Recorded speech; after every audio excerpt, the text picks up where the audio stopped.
కేంద్ర పౌర సరఫరాల శాఖ మంత్రి ప్రహ్లాద్ జోషిని తెలంగాణ బీజేపీ నేతలు కలిశారు. ధాన్యం కొనుగోలు, బియ్యం సేకరణపై వినతి పత్రం ఇచ్చారు. 53 లక్షల మెట్రిక్ టన్నుల ధాన్యం కొనుగోలుకు కేంద్రం అంగీకారం తెలిపినా తెలంగాణ ప్రభుత్వం విఫలమైందన్నారు.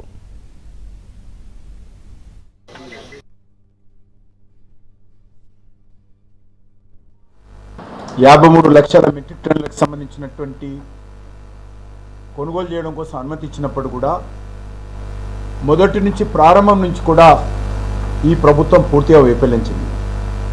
మొత్తం పంట కళాలకు వచ్చిన తర్వాత మార్కెట్ యార్డ్స్కి వచ్చిన తర్వాత కూడా కొనుగోలు చేయడంలో 10 రోజులు, 20 రోజులు, 30 రోజులు పట్టింది. చాలామంది రైతులు అనేక రకాల ఇబ్బందులకు గురైనటువంటి విషయం నాకు తెలుసు.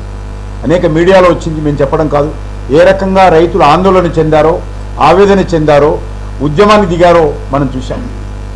కానీ చివరకు భారతీయ జనతా పార్టీ పార్లమెంట్ సభ్యులు, శాసనసభ్యులు ఉద్యమం చేసిన తర్వాత అది కొద్దిగా మరి రాష్ట్ర ప్రభుత్వం స్పీడప్ చేయడం జరిగింది. ఈరోజు మనం చేస్తా ఉన్నాను, ఇప్పటికి కూడా ధాన్యం కొనుగోలు చేయడం ఒకటే కాదు, ఆ యొక్క ధాన్యాన్ని రైస్ మిల్లల్లో మిల్లింగ్ చేసి ఆ యొక్క రైసును ఎఫ్సిఐలకు చేర్చాల్సినటువంటి బాధ్యత కూడా రాష్ట్ర ప్రభుత్వం మీద ఉంది. ఈరోజు రాష్ట్ర ప్రభుత్వం దృష్టి పెట్టాల్సింది ధాన్యం కొనుగోలు విషయంలో పక్కాగా వ్యవస్థ ఉండాలి.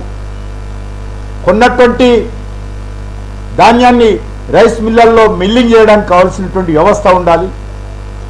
అదేవిధంగా ఇది ఏదీ లేదు, బ్యాగులు ఉండవు, విపరీతమైనటువంటి బ్యాగుల కొరత, శుద్ధులు ఉండదు, అదేవిధంగా వేర్ హౌజులు, గోడౌన్లు ఉండవు.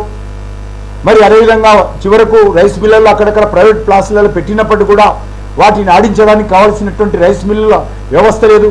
ఎందుకు చెప్తా ఉన్నానంటే ఖరీఫ్ 24-25 కేంద్ర ప్రభుత్వం మరి 36 లక్షల మెట్రిక్ టన్నులు కొనుగోలు కోసం మరి అంగీకరిస్తే ఈ రోజు వరకు 24-25 చెల్లించాల్సి మన ఎఫ్సిఐలో జమ చేయాల్సినటువంటి బియ్యము మరి ఈరోజు వరకు కూడా 13-14% పూర్తి ఇవ్వలేదు ఈరోజు కూడా.